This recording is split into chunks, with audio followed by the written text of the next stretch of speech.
Father Keith, it looks like you have a group out there today. You have a pretty good group. You have a good group. All right. It's muted, so I shouldn't have an echo. Let me pull up our Bible Gateway. If you're not familiar with Bible Gateway, it's this great website where you can put in any chapter or verse of the Bible, and you can do a lot of different translations. That's what we use every week. All right, everybody here got their coffee? Everybody at home got their coffee?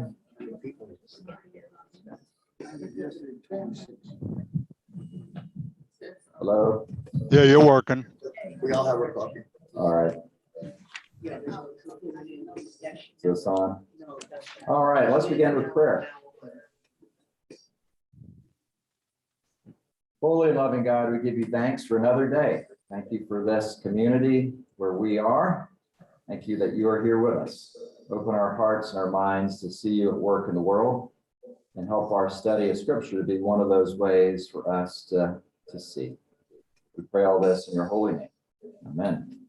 Amen. All right, so we're in Esther. Bob was mentioning earlier, and maybe some of the rest of you may not have been here last week, so I'll give you a quick overview of Esther. We wrapped up Nehemiah last week as well, and the main thing is, if you want to read the last chapter of Nehemiah, he kind of is giving his last summary of all the things he wants God to remember, all the good that he did, so we won't revisit that.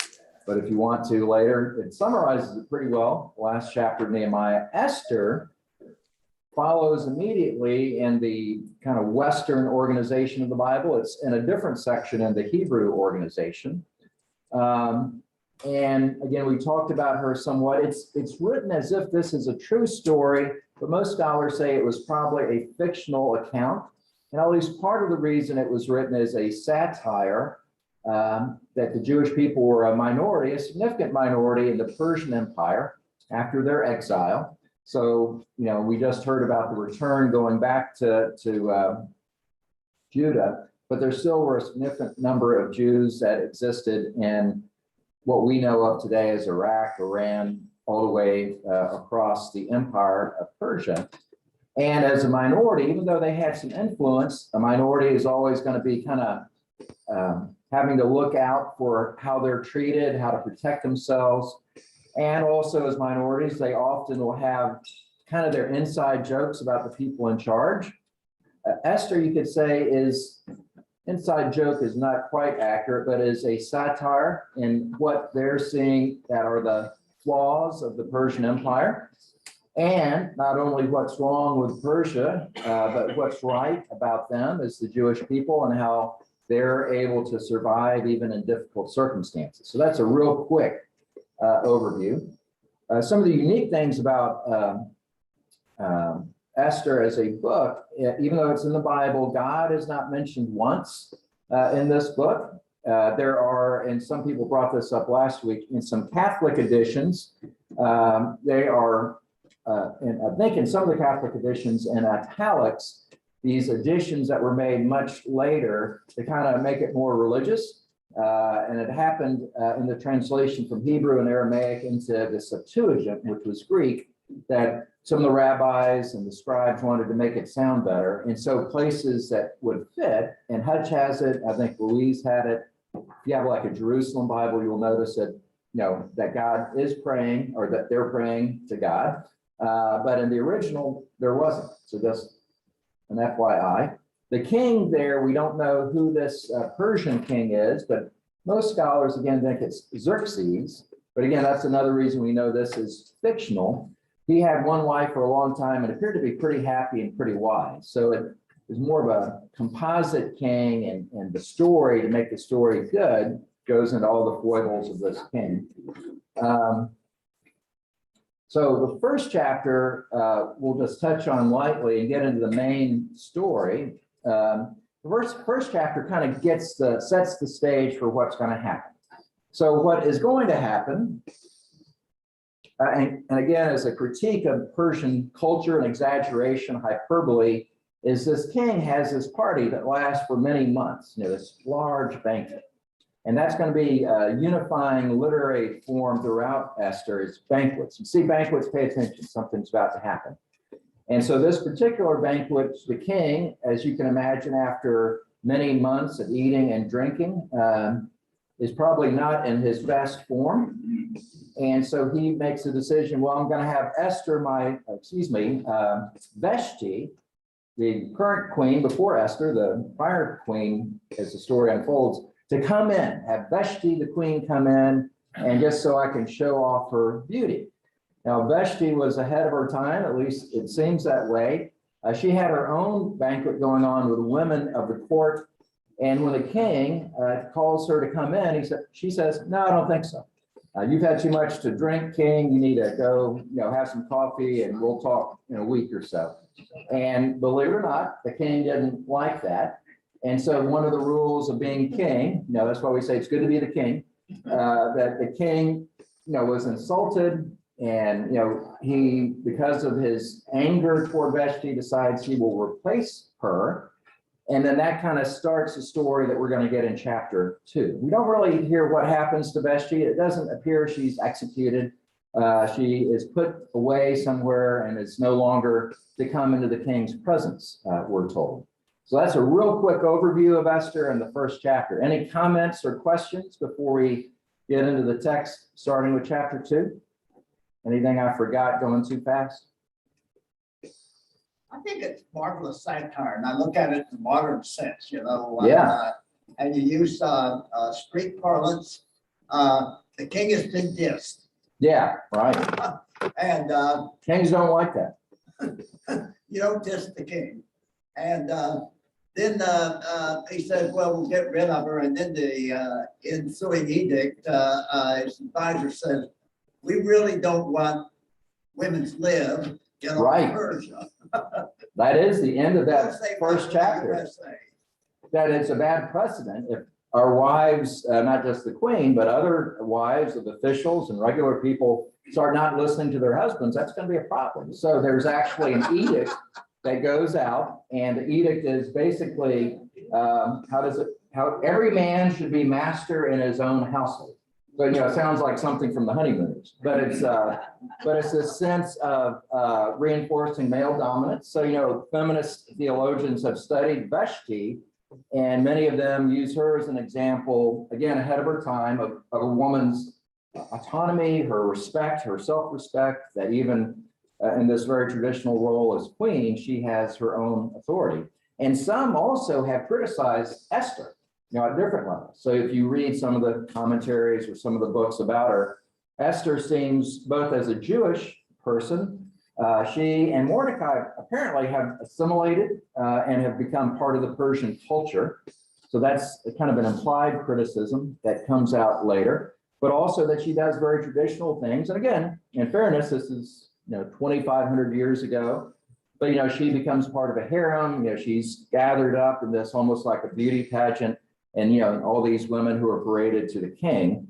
So very different from Vashti, who has this very again, Vashti has a sense of herself and an independence and not afraid of the king. So good point. What other things? Yeah. My Bible says that there's no historical secular record of either one of these women ever existing. Correct. That's what I was saying earlier. So it's to be read as history. It's to be read that way, in other words, but it's fictional. So that's what almost everyone says, especially the king's name. When you like Nehemiah, you can point out, okay, that fits in with the secular record or the non-biblical record. But yeah, they're kind of made up figures but like a parable to tell a story, a critique of both Persia and also an example of how to live, in a faithful way. What other thoughts, questions? Yeah, Louise. Go ahead, Louise. Yeah, I just wanted to ask, we talked about the fact that the various Christian traditions either included Esther or not. And I'm wondering about the Hebrew scripture themselves. Did the Hebrew Bible include Esther? Yeah. So I have, I got this my first year of seminary. It's a Jewish study Bible. If you want, it's a good investment, and it's organized, yeah, as you would imagine, the way that a Jewish or Hebrew Bible should be. And so the Torah is first, and then the prophets. So the law and the prophets, as we hear it talked about in the New Testament. And then they have a section called the writings. So 3 distinct sections, and it isn't organized at all like our Bible, the Catholic or Protestant Bible. And Esther is right at the very end. And it's right, it's right before Ezra and Nehemiah. The last 2 books, you want to guess what the last 2 books are in the Jewish Bible? Doesn't matter, it's just curiosity. 1st and 2nd Chronicles. So, you can't totally predict it, but the way it's kind of organized to some degree seems to say, yeah, this is how much you want to pay attention to this. If it's in the back, you may not want to, and I'm exaggerating, but the things that are most valuable if you're Jewish is the Torah. And then after that, the prophetic writings. These other writings are still scripture, but they aren't as central, maybe is a better way to say it. But Esther is in our book, and it's really in all of our books, as far as Catholic, Protestant, it's not left out. The Apocrypha, as we've talked about, is not in all the Protestant Bibles, but Esther is in the regular canon. So if you go to a Lifeway Christian bookstore, get a Bible from a good Baptist, you're going to have Esther. I'm not sure all that they do with Esther, so it's it's a different book. And in our lectionary, I don't think it's used in our lectionary. I'm not positive. I have to double check that. And as I think I said last week, it's not quoted in the New Testament. So there are 8 or 9 books not quoted at all in the Gospels or the epistles, and Esther is one of those. So again, doesn't mean it's not valid. It just it ain't Isaiah. I'll just say that. What else? What other questions or thoughts? Yeah. It's interesting because Esther basically saves a whole group of Jewish people. Right. By her own wits and wily behavior. Right. And yet at the end, they say, obey your husband. I mean, it's such a contradiction. Right. And at least part of that, there probably was a primary editor or author, and then there are probably people who kind of clean it up from a certain point of view. And so it may be not in the original story, but someone added that, the obey your husband part. That these books tend to be written by men. And so just like the king's edict, every man should be master in his own household. So, that's a long-standing male dominance perspective. So yeah, good observation. What other questions? Okay, Louise. Just a quick thing that I read just this morning, that in some ways people say that Esther points to Jesus in a way, because she, at risk to her own self and position, she saves a whole people, all the Jews. Okay. And I never thought about that, but I guess people dig pretty deep in some of these stories to come up with that kind of thought, Well, from a classic Christian point of view, the ancient church, everything points to Jesus, right? So every story in the Old Testament is anticipating or pointing to the coming of Christ. But I see that. I mean, the courageous act is definitely exemplary and definitely would be consistent with Jesus. What other thoughts or questions? All right, let's do chapter 2. Let's get into the story. And just as I'm pulling this up, we're probably going to do this week and probably 2 more weeks on Esther. The 3rd week, though, we may be doing some of the overview for the book of Job, just FYI. And that's our next book we're going to study. And as I mentioned, I think I mentioned last week, some would say, are we going to do New Testament sometime? And I think we're about ready. I don't know the sense of the group. You're okay with that? Because the next two big ones in the Old Testament would be the Psalms or Isaiah, and they're both probably two of the most important books in the whole Bible, but they're big books. They take a lot of time. So I think doing a break, maybe doing a gospel or something else. So we'll talk about that more later. But let's get into chapter 2. So remember what I said, that Vashti has been deposed, the king is out of sorts, and he wants to not reestablish, but make clear he's in charge. The king is in charge. And so again, some of this will be distasteful, but remember it's a story, and the distasteful part isn't going to last forever. So it's going to go toward an end. And so chapter 2, verse 1, he did all these things. Verse 2, the king's servants who attended him say, let beautiful young virgins be sought out for the king. So that, again, this almost like beauty pageants all through their kingdom, kind of like a fairy tale in some ways, but not a fairy tale in others. He appoints commissioners to seek out and find the most beautiful throughout all the provinces. Again, eunuchs are in charge of the harem. So like if you've read any history or fiction of that era, they're in charge of the women and also their cosmetic treatment. I think I mentioned it in the overview that these women are going to be prepared for like a year, I think. And then this person whoever selected will please the king and be queen instead of Vashti. Now, Vashti is a queen, in addition to her individual qualities. A lot of the arranged marriages, right, with kings and queens aren't love matches, but because, like a powerful lord or noble, his daughter would be married to the king to solidify, the noble's position, but also give the king another ally. So, we don't know that. Again, it's a fictional story, we think, but you can imagine this is a little different. So this isn't an arranged marriage for a political reason, but just trying to get someone to please the king. So it's obviously pretty superficial. Now we introduce the two characters that are going to be heroic. A Jew in the citadel, Mordecai, and he'd been carried away from Jerusalem. He's part of the exile. So he was among the captives. So again, these captive stories, we hear about Daniel, different folks who were brought into exile, but, are raised to a certain level of prominence. Verse 7, Mordecai had brought up Hadassah, that is Esther, his cousin, for she had neither father nor mother. Now, you may have heard there's a Jewish women's organization named that. Has anyone ever heard of that? Okay, so that's where it comes from. Let's see. And so she was an orphan, her parents had died, and Mordecai was her uncle and adopted her. Verse 8. So again, this king's order comes out. Young women are gathered, and Esther was also taken. So, not a voluntary thing. It's, again, a different time and culture, and put into the custody of this eunuch Haggai. Verse 9, it seems right from the beginning that Esther impresses this man. Again, a pretty common repeated story with these types of stories. And he kind of gave her extra stuff or cosmetic treatments and food. And she even had maids to attend to her, 7 chosen maids. So it seems that he'd kind of put his money, so to speak, on her as, however many dozens or hundreds of women that he would be kind of helping her along in this contest.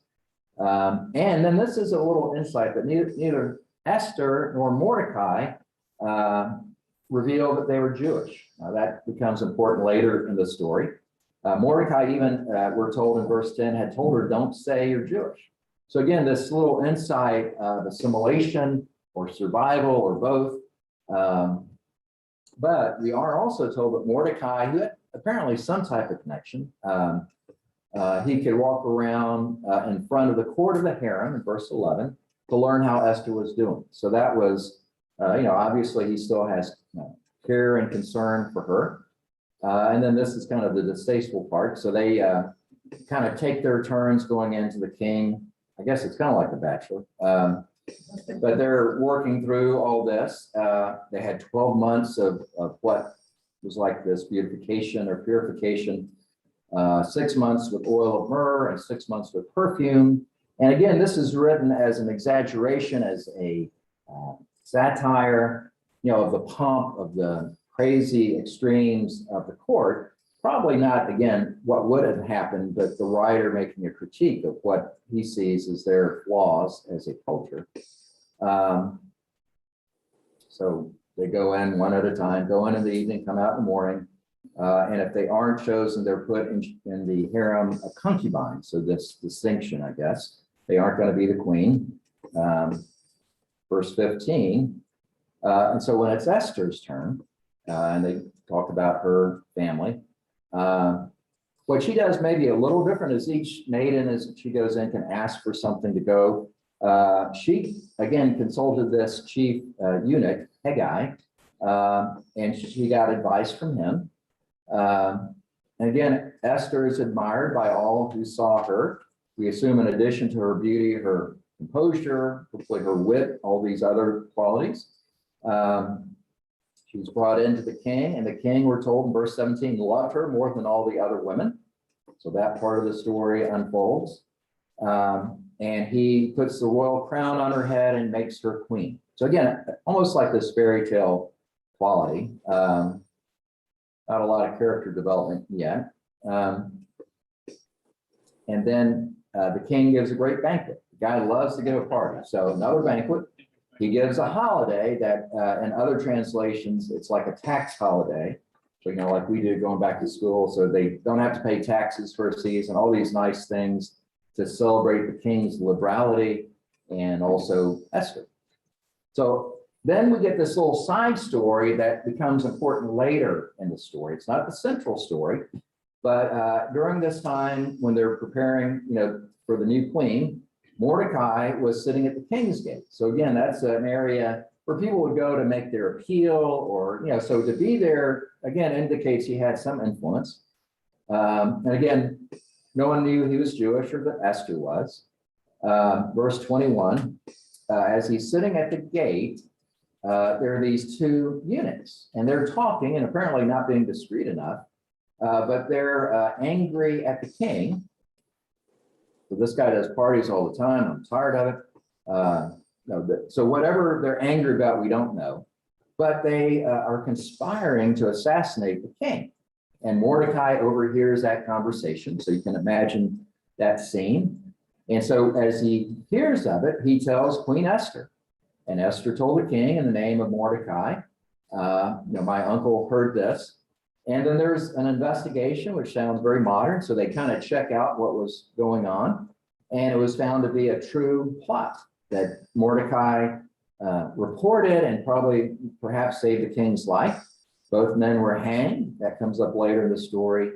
And then this also is an important detail. It was recorded in the book of the annals in the presence of the king. So in other words, a record. Mordecai found about this conspiracy and reported it. Good for him. Now another character is introduced. He again is going to be the classic bad guy. Think of him in a black cape and a long mustache, bad dude. That he's promoted, as happens with bad dudes sometimes. Haman, son of Hammedatha and all his family.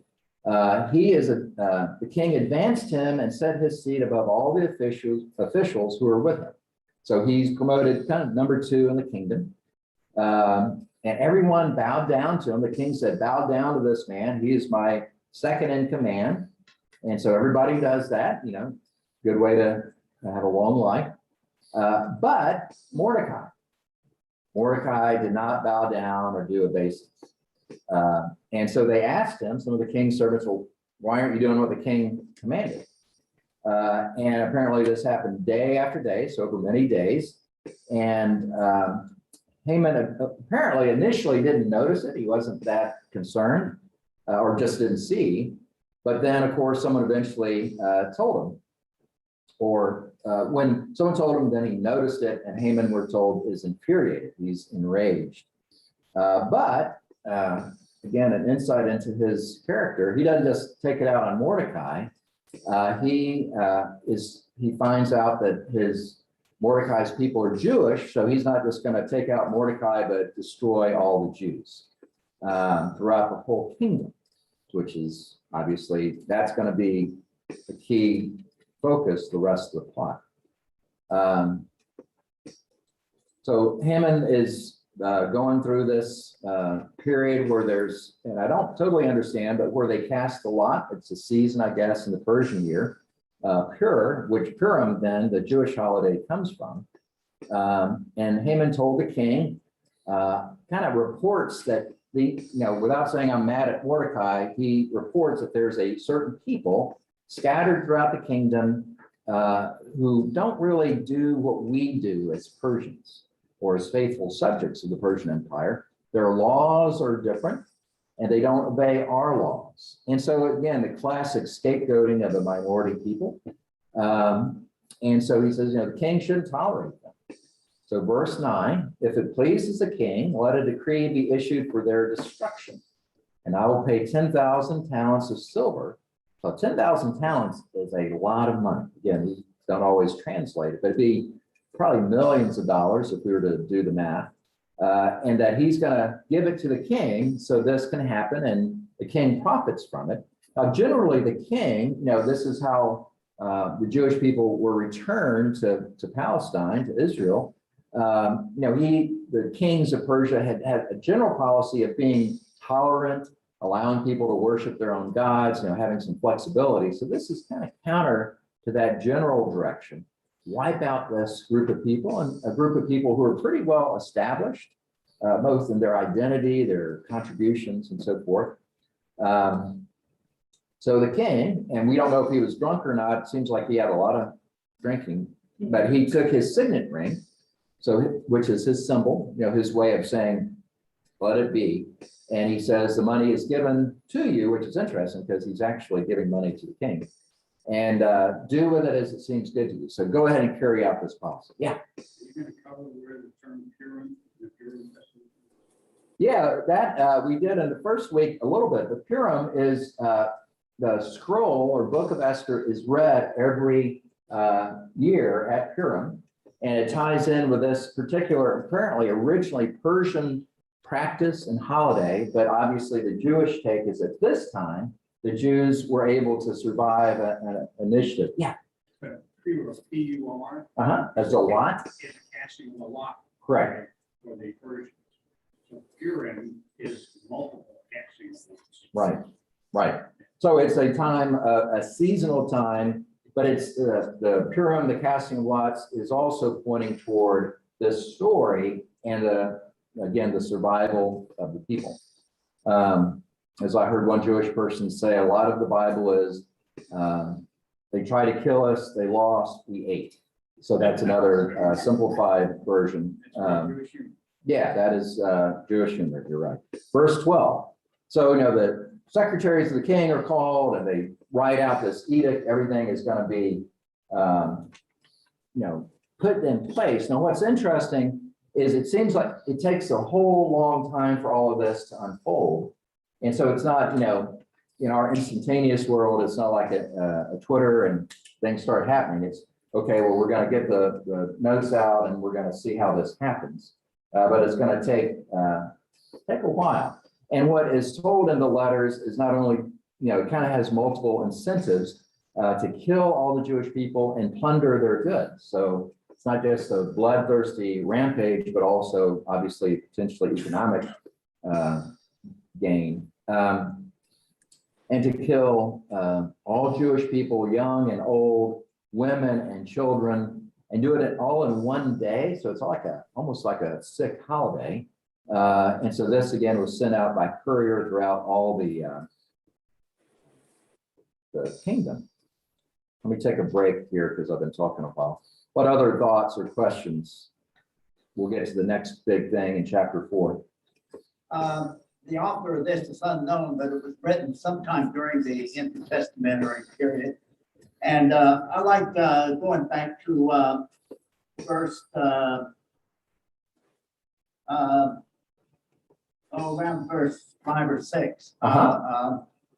That Mordecai, the Jew, just would not kneel. Right.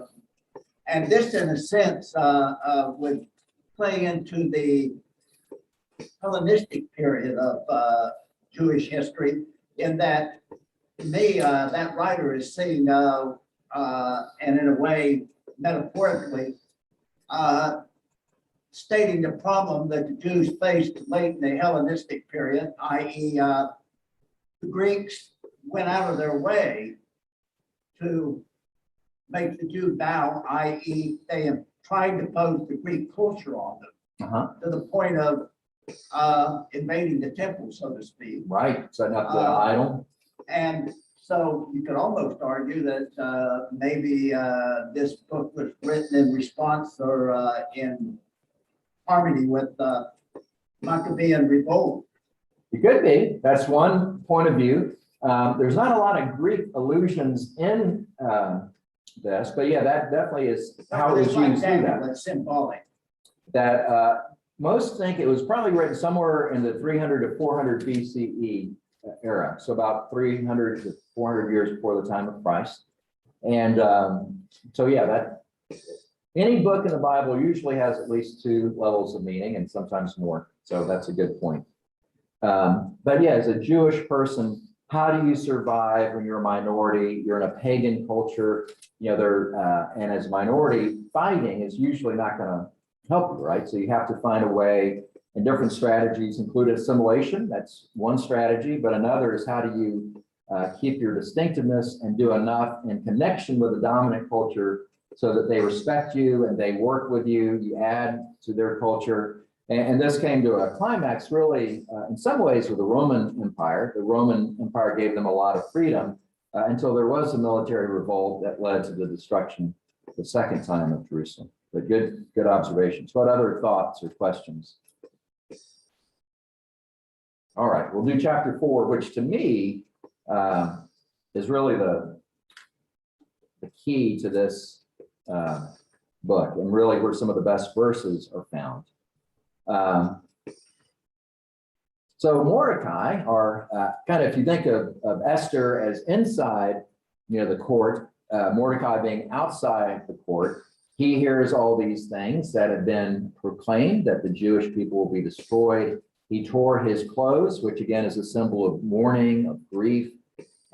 He took off his clothes, not just ripped them, but took them off, put on sackcloth. So like in our world, like a burlap, something intentionally used for mourning, and ashes. And he went through the city wailing with a loud and bitter cry. And he went right up to the king's gate. So, where this edict had come from. But because he was not in regular clothes, he couldn't enter. So, he was kept out. And so what he's doing right next to the king's palace is being done, of course, throughout the empire, that Jewish people are weeping and fasting and lamenting.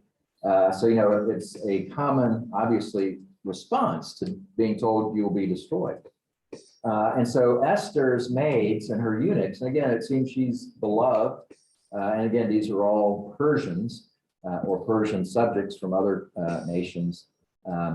She is told what is going on, and that obviously, I think she's upset about the general what's going on as far as the edict, but also that Mordecai is there by the king's gate in sackcloth, mourning. And again, he could not come in because of that. So Esther rather, sent out a eunuch to find out, what is going on, to get more of a report.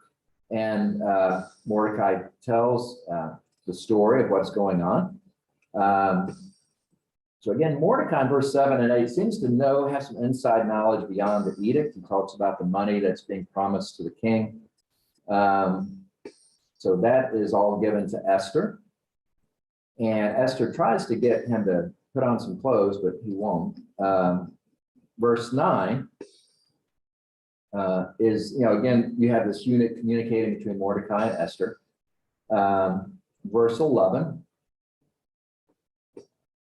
it's talking about the clothing thing. So, I'm sorry, verse 11 is not about the clothing. It's about because Mordecai wants her to go in and talk to the king and use her influence to change this edict or to find mercy. What Esther says to Mordecai is verse 11, all the king's servants and the people of the king's provinces know that if any man or woman goes to the king inside the inner court without being called, there is but one law. All alike are to be put to death. Only if the king holds out the golden scepter to someone may that person live. I myself have not been called to come to the king for 30 days. So maybe there's a cooling off period that's happened. And so she's saying, you're wanting me to have influence with the king, but that's not without risk. And the risk could be as much as death. And so Esther is telling Mordecai what that involves. And so again, Mordecai, upon hearing that, is told or tells the servant what to say to Esther in verse 13. Do not think that in the king's palace you will escape any more than all the other Jews. So even though you've been elevated to this high position, to the queen of this great, vast empire, you're Jewish. And so if this edict stands, it's going to happen where you're judged, you're destroyed.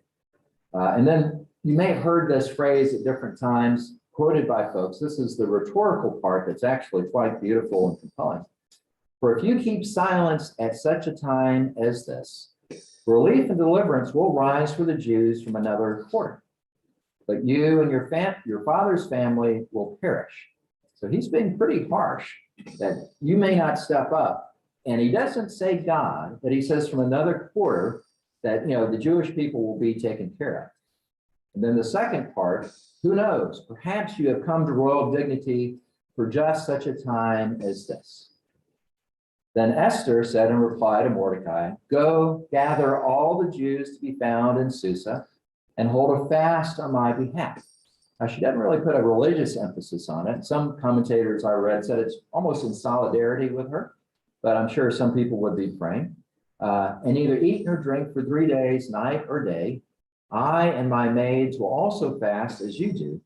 After that, I will go to the king, though it is against the law, and if I perish, I perish. Mordecai then went away and did everything as Esther had ordered. So this is kind of the key pivotal scene, is she knows this is, horrible, what's being commanded to be done to her people. She knows there's personal risk. And so there's this dilemma. Do you kind of stay assimilated, don't stand up for your people, or do you take a risk which could, result in her death? And she had to go back and forth and get counsel from Mordecai. Mordecai's harsh at one level, don't think you're going to be protected necessarily. And your elevation to queen may have been just for this time, for your unique role and influence. And then she comes to a conclusion, almost dark conclusion. If I die, I die, but I have to do what's right. So you may have heard any of those phrases at some point in time by other speakers, but any thoughts or questions about this scene? Yeah. It's interesting, the contrast between the culture/religions. It seems like either by accident or design, all the action on the side of the Persians occurs during a great feast. And the action here is we fast. Right. Good observation. The Jewish get closer, the closer they get closer to God by fasting. Right. As we do in our church. Yeah. So this time of grief and of asking, though it's not explicitly stated, this asking for help, divine help. What other thoughts or questions? Oh, Louise, thank you. Yeah, I think I wasn't so much on to the prophecy, and I mean the metaphor with Jesus, but there's something about this, what Mordecai says to her about you may have been chosen for just this, regardless of you whether you live or die. And, you may have been put in this position. And I think that's kind of where Jesus was, Right. I mean, he knew that his mission was much beyond his own life and would affect, the rest of our history. So, I think when I think about her position and her reason to be very afraid of what was going to happen, and then her ability to rise above it and say, if I die, I die. I think that points to the same type of willingness to be sacrificed for a greater good. Okay. I think that's a good insight. What other thoughts or questions? Can you think of any other figures in the Bible that are elevated in this same way? Joseph. Okay, so Joseph would be kind of the classic and early, the Joseph novella, some call it in Genesis. And so in his story, of course, everything leading up to it's kind of bad. And even some of the stuff after is not great. But there was this, just for a time such as this, that he's in a position where he can save the Jewish people and then becomes this type for all other people in that same role later. Okay. Do you think of any maybe historical figures who get elevated to this position and then you wonder, yeah, how did they get in this position? And then they're able to do something even greater than their how they're seen, like any type of history. Okay. You want to say more about Joan? Can't say much about. Okay. But she was again in a way that's also very nationalistic. But she is, I guess, she's the patron of France or one of them. But that sense of fighting for her people and for freedom. Good thought. All right. Well, let's carry on. So she is, and again, watch Esther. Because sometimes we think of courage as, well, I'm just going to close my eyes and barge in and do the best I can, even if there are going to be consequences. She knows there's potential for consequences, and she's very wily or wise. She doesn't just charge right in. So kind of watches that unfolds in her approach with the king and how she kind of plays the king, I guess, and even Haman, who she knows Haman is her enemy. Haman does not know that Esther is his enemy. So that, of course, gives you an advantage in that type of conflict. So Esther, is putting on her game face, I guess. She knows this is going to be an important encounter. And I think even though there's risk, there's also a good chance the king is going to be open to her approach. But he seems kind of mercurial. So you get him on a bad day, who knows what he might do. So she puts on her royal robes and stood in the inner court of the king's palace. So opposite the king's hall, where the king can see her, apparently. The king was sitting on his royal throne inside the palace, opposite the entrance to the palace. And as verse 2, as soon as the king saw Queen Esther standing in the court, she won his favor. First step, good. And he held out to her the golden scepter that was in his hand. Then Esther approached and touched the top of the scepter. So again, this acknowledgement of his position as king. The king said to her, "What is it, Queen Esther? What is your request? It shall be given you even to the half of my kingdom," which I think is a pretty common king thing to say. I don't think anyone ever says, "Yeah, I'll take half your kingdom." Done. But it's a nicety. Where else have we heard that phrase in the New Testament? Get bonus points if you remember. When John the Baptist lost his head. Exactly right. So when Herod is pleased by the dancing of his, not sure what the relationship was, maybe stepdaughter, that he says that same phrase. So it's probably an Eastern, Near Eastern, court nicety. So Esther doesn't do the direct answer. Verse 4, if it pleases the king, let the king and Haman come today to a banquet. Ding, ding, ding, ding, another banquet that I have prepared for the king. So she makes a soft ask and is setting, her trap in a sense.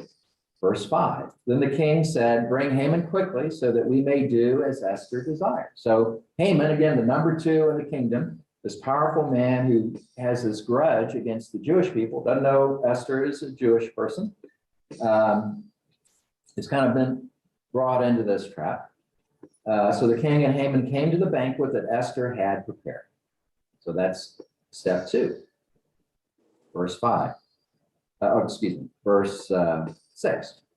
While they were drinking wine, again, kind of softening up the 2, the king said to Esther, "What is your petition?" So again, he wants, let's get to the point. I know you want something. "It shall be granted you, and what is your request? Even to the half of my kingdom, it shall be fulfilled." Then Esther, again, doesn't make the direct ask. "This is my petition and request. So I've won the king's favor, and if it pleases the king to grant my petition and fulfill my request, let the king and Haman come tomorrow to the banquet that I will prepare for them. And then I will do as the king has said. So again, delay it again, softening up the king, not making the direct request. Because remember, Haman has given the king 10,000 talents, so millions of dollars in our currency. He's his number two. So he, even though she's the queen, she knows this is not going to be an easy task to accomplish. But boy, she has a good plan. Or maybe she just thinks on the fly, but it seems she has a good plan. So Haman and Mordecai, in this intervening between the two banquets coming up, Haman comes out whistling. He's in a good mood. The queen likes him. The king likes him. He's going to wipe out the Jewish people. It's a good day. But when Haman saw Mordecai in the king's gate and observed that he neither rose nor trembled before him, he was infuriated with Mordecai. And I love that, again, a turn of phrase. He neither rose, he didn't suck up, but he wasn't afraid either. He wasn't someone who's gonna, he seems to be almost indifferent to Haman, other than obviously the rest of his people. Verse 10, nevertheless, Haman restrained himself and went home. Then he has a little confab with his friends and his wife. And Haman recounted to them the splendor of his riches. Again, some insight into his character, his personality, all the great stuff he has, the number of his sons, all the promotions with which the king had honored him, and how he had advanced him above all the officials and ministers of the king. So if you can imagine this man being your friend, that you probably get a little tedious. But if you're his friend too, you're like, yeah, boy, you're great, love you. And then Haman, kind of the crown jewel of all these great accomplishments, even Queen Esther, let no one but myself come with the king to the banquet that she had prepared. Tomorrow also I am invited by her together with the king. So again, that is part of, in his accounting of his life, another good thing, having no idea what's coming tomorrow. And then in verse 13, yet all this does me no good, all these great things, so long as I see the Jew Mordecai sitting at the king's gate. So with all of the things he has to, be happy about, that one thing annoys him to such a degree that he wants to obviously take the actions that he's done. Then his wife, Zeresh, and all his friends said to him, let a gallows 50 cubits high be made. That's 75 feet, roughly, so a big stand, a big gallows. And in the morning, tell the king to have Mordecai hanged on it. Then go with the king to the banquet in good spirits. So, that will be a good day. You will have killed your enemy and also gotten to go to another banquet. And this pleased Haman, and he had the gallows made. So he set things in motion to have this next step done to take care of his enemy. Any thoughts or questions on where we are with the story with Haman?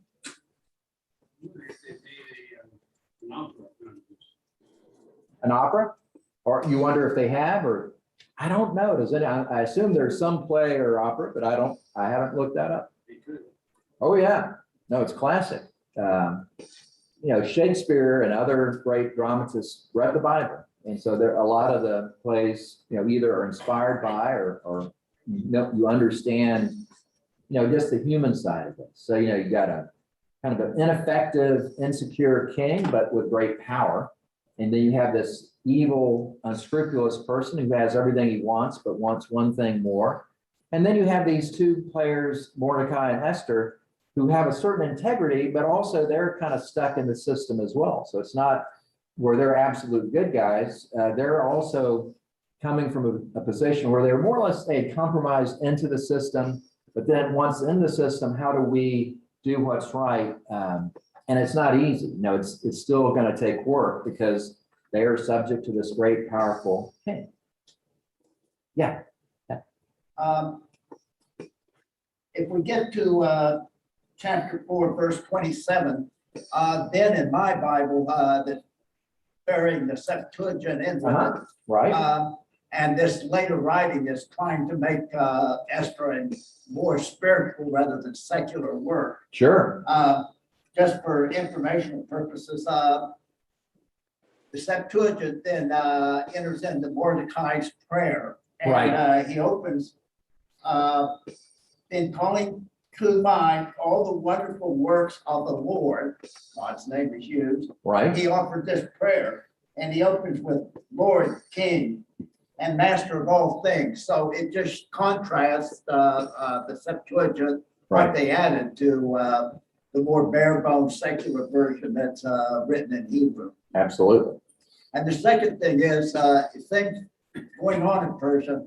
Everything happens while they're eating. You know, Haman's going to be set up at a banquet. Yeah. Yeah. So there, I forget the number, it's in my original notes, but there's something like 16 banquets. And they pair together, and some aren't that significant, but this is going to be significant, especially the one we may touch on it some today, or we may go into more detail tomorrow. But yeah, it's going to be a great ending from the Jewish perspective of Haman and his threat. What other thoughts or questions? What do you think about Esther, the book, as well as Esther, the queen so far? It's fun.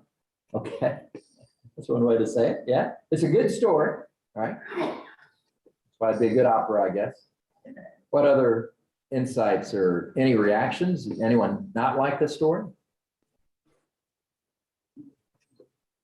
Nothing good happens at a banquet, Scott says. Depending on your point of view, I guess. Yeah, Louise. Esther was clever to get to her man's heart through his stomach and his wine. Because having the banquet and asking him to wait till tomorrow, who knows what condition he would be in the morning, much more softened up perhaps. So that, there's that. And then I Googled while you all were talking about plays. There was a play written in 16 something, 89. And then there was a Broadway play called Queen Esther's Dilemma. And so, yeah, this has been seen as a great potential for theater, this dilemma and the position of Esther and the choices she made, the drama of Haman, it's all good stuff to watch. Well, and remember, it's read every year at Purim in synagogues all over the world for, hundreds or thousands of years. So whether it's an actual play production, the story is well told. Well, let's just at least start in chapter 6. We won't go very far in it. But good old Mordecai. This king, God bless him, couldn't sleep, probably because of eating and drinking quite a bit. But maybe some conscience as well.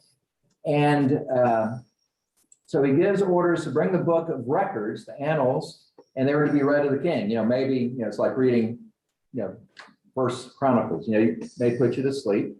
But in those annals, what he does find out is about this plot that Mordecai uncovers and reports through Esther, how the two eunuchs were going to kill the king, were plotting to kill him. And the king said, what honor, in verse 3, what honor or distinction has been bestowed on Mordecai for this? Because, he saved my life, or at least potentially. And it's reported, according to the annals, well, nothing has been done for him. The king said, who is in the court? Well, Haman, as you might imagine, he's hanging out and he's around. And so the king has him come in. Verse 6, so Haman comes in and the king said to him, so again, this is another subtle image or subtle direction. Let's see. What shall be done? Verse 6, what shall be done for the man whom the king wishes to honor? Haman said to himself, whom would the king wish to honor more than me? Again, so Haman said to the king, for the man whom the king wishes to honor, let royal robes be brought, which the king has worn, and a horse that the king has ridden. So these symbolic things. So you're like the king or close to the king. with a royal crown on his head. So really, even the next level, almost as if he is the king. Let the robes and the horse be handed over to one of the king's most noble officials. Let him robe the man whom the king wishes to honor, and let him conduct the man on horseback through the open square of the city, proclaiming before him, thus shall be done for the man whom the king wishes to honor. Then the king said to Haman, quickly take the robes and the horse, just as you have said, and do so to the Jew Mordecai. It's like, ruh-roh, who sits at the king's gate, leave out nothing that you have mentioned.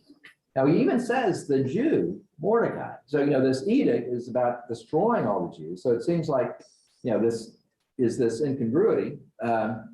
But, that's how the story is playing out. So Haman, he's like, well, this is not turning out the way I planned. He takes the robe, the horse, he robed Mordecai, led him through the open square of the city, proclaiming, thus shall it be done for the man whom the king wishes to honor. Then Mordecai returned to the king's gate, but Haman hurried to his house, and he's mourning, and his head's covered. Everything is flipped from what he was thinking the day before. He tells his wife and all his friends everything that had happened, and his advisors and his wife said to him, if Mordecai, before whom your downfall has begun, is of the Jewish people, you will not prevail against him, but will surely fall before him. So his advisors, his friends, and his wife know this is the turn, even though it hasn't formally happened yet, but before whom your downfall has begun. So they see it coming. And again, this implied divine intervention or providence, that because you're out against the Jewish people, you're not going to win, but you're going to fail. So that's through verse 13. I'll make a note of chapter 6. We'll start where things go even more wrong for Haman in a little bit next week. Any other thoughts or questions? Yeah, Scott. At the risk of sounding sexist, I always thought this was a partnership. Mordecai is as much a factor in this as Esther is. Oh, yeah. I'm not sure she would have done anything if he'd been sort of embarrassed her into doing something. Yeah, I don't think that's sexist. I think it with her age and her position, I think they kind of encouraged each other at some level. Yeah, she's on the inside, he's on the outside. Yeah. He was working under the credit cap. Yeah. So, and he was like a father figure to her. We don't know the story age, but, he's giving counsel. You're going to get this eventually, is earlier in chapter 4. So even though you're at risk of being killed, you're at risk of being killed regardless of what you decide. So she is the one that has to make the decision of personal courage. And Mordecai is an advisor. So, I think there is a partnership there. Absolutely. By not recognizing the man, he knew he was at risk. Yeah. Every time he came by. Yeah. Oh, yeah. As far as Mordecai. Yeah. Well, yeah. And he, again, is the catalyst. The whole story of Vashti starts the change, but then his not wanting to honor this man for whatever combination of reasons definitely is another push of the story forward, no doubt. What other thoughts or questions? Well, it gets even worse for Haman next time. So read ahead if you want to. You can kind of imagine what happens. And we might get close to finishing. The last chapter or 2 of Esther is kind of cleanup type stuff. We might get close to finishing next week. If we do, we'll wrap it up the following week and start talking about Job. Father Tom will be back with us that first Wednesday in November, and then he's going to talk about Job. If you've never read Job before, it's a powerful and a little bit complicated book to understand. It confuses a lot of people, but once we get into Job and as Father Tom explains it, it's especially the middle part after kind of that opening little story, the closing little story, the in-between part is some of the richest poetry and theology in the Bible. So look forward to that. And we'll probably, I think Tom said it'd take maybe 6 weeks. So if we start November, roughly up till Christmas, just so you have in your mind. And then January, we'll look at maybe studying that book, how the Bible actually works for a short period, a week or 2, and then maybe switch into a New Testament book. To be thinking about that. Any other final comments or questions? We're right at 11.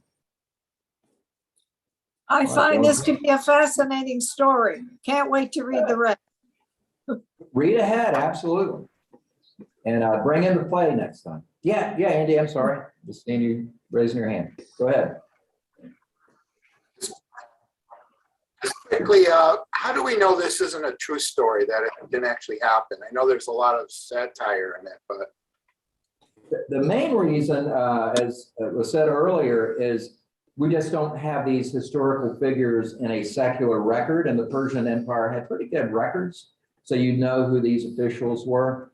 And there was no record of an edict and of an attempted destruction of the Jews. So, there's no absolute that it didn't happen. It's hard to prove a negative, but there's no proof of it in an independent source. And it's somewhat written like other books like that as a way to kind of understand it's teaching you in the story beyond whatever the historical details are. But, it's written to be read as if it's history. And I'm sure there are people who do see it as history. That helps. What other thoughts or questions? We'll wrap it up. All right, go in peace to love and serve the Lord. We'll see you next week. Thank you, everybody.